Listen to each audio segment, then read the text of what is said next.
Hi, my name is John with Onyx Imaging here in Tulsa, Oklahoma. We are the highest rated printer service center nationwide. If you're interested in learning how to receive free labor on all of your service calls as well as how to qualify for free printer upgrades, contact us today. We're here for all of your printer and office supply needs. Okay, today we're going to show you how to change a drum in a Brother MFC-7360. It's a pretty simple process. The first thing we've got to do is open up the front of the printer. Then remove the toner and drum. They come out together. Once we pull those out, we want to separate the toner from the drum. So you're going to push down on the little green tab, lift up, and remove the toner from the drum. I'm going to set the old one off to the side here. And we'll get a new Onyx brand Brother drum.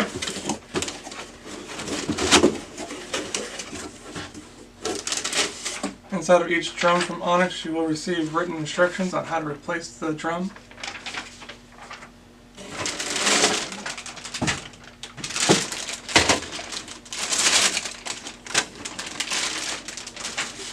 Okay, so now we've got a new drum. We're going to reinstall our toner into the new drum. And now we're going to install the toner and drum back into the printer. Make sure it's seated all the way inside the printer. And we're going to leave the door open, and you're going to push the clear button. Once you push the clear button, it's going to ask replace drum, yes or no. You're going to push 1 for yes. And once you do that, you can close the door. And it's that simple. You're back up and printing.